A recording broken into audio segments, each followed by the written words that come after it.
Hello, my name is Bree, and this is my presentation on silence and argumentation. Some things you can look forward to are first, my central question. This central question will allow for me to give you a good idea of what my whole focus was on my entire paper. Then I will be following the central question with Leo Groke's work, Going Multimodal. Following discussing Groke, I will be discussing the historical side to activism and the use of silence as previous forms of resistance. Understanding history will allow us to see how the fight for justice still goes on and ultimately how it has evolved over time. Understanding the Black Lives Matter mission statement and how it is a key tool in building community. Argumentation and resistance take many forms, and silence and protest are just a few examples of those forms. Lastly, we will close out with a specific example of silence being used just here in Seattle. So my central question is, within the world today, how can sound and argumentation teach us the deeper argument of the Black Lives Matter movement?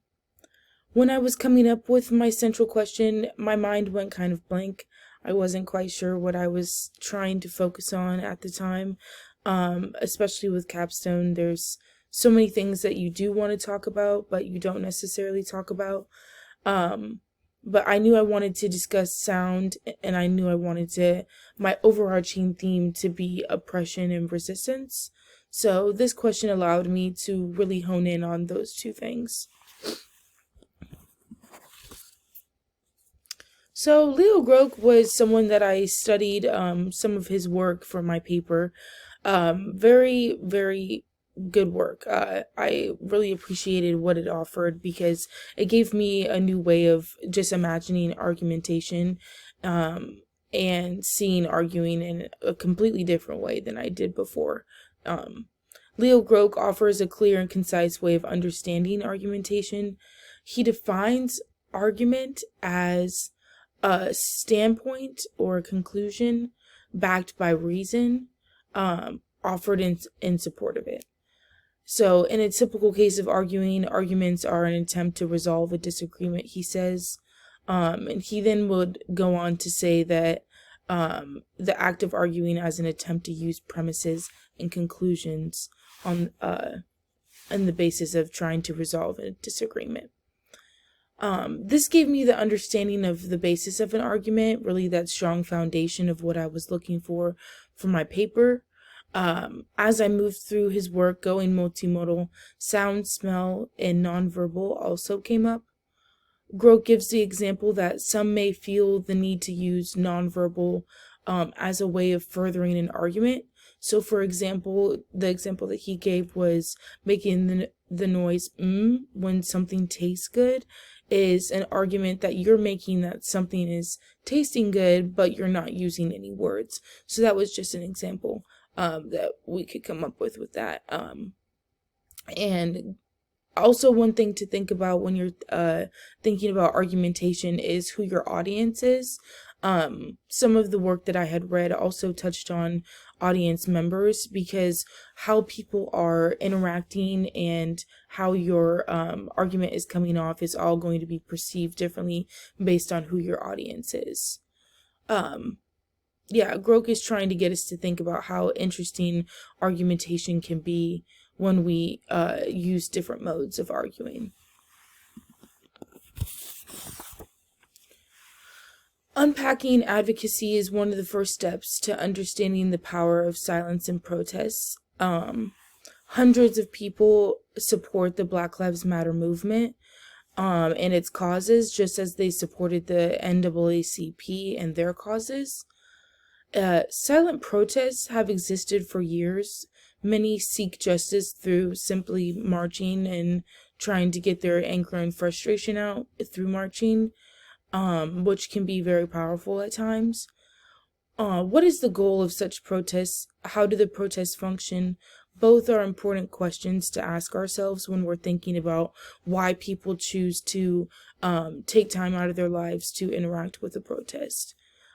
Historically, the Jim Crow South is where the activism began. Fleeing from the area due to gruesome cases of anti-African American violence, the Great Migration began, leading to a new entire system of violence. With so many Black people moving and looking for work, many employers in the past wouldn't even pay them the proper wages because they knew that those people were in desperate need of work, and really had no other way out. But of course, Black people were still not seen as human or a part of society. So these protests were a way to kind of reclaim that power. And it was a new way to be seen. What seems like a simple crime, Jim Crow opened up the door for a whole new kind of violence on Black people. Lynchings, hangings, and riots were prevalent in 1917. And a silent march in New York City gave a whole new meaning to standing up to the oppressor. Many were even left shocked due to the violence during the march. The use of sound and silence is indeed a form of reclaiming power and standing up against the oppressor. Just like the march that I'm going to talk about that took place in Seattle, there was a giant silent march in New York City as well. So, a lot of similar forms of activism take place in the use of trying to stand up to oppression against Black people.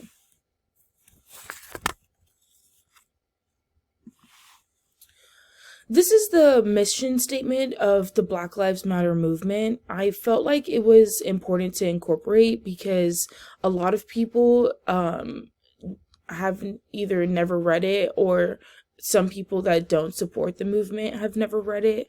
I still feel like it's important for us to at least see it, because it is very important for us to know what their goal is. It's such a big part of society today, so I think you should want to know. But some key terms to take away from the mission statement are inclusive, oppression, and liberation. And when I think of the Black Lives Matter movement, I see it as a way of building community. And a lot of people that don't like the Black Lives Matter movement kind of see it as a cult. But with all of these like inclusive terms and encompassing a lot of people's identities, I don't really understand how, well, I do understand how someone would get to that conclusion, but I don't necessarily agree with that conclusion. I think that it's very communal space and allows people to act on their emotions in such hard times in whatever way that they choose, all going for the same goal. So, yeah.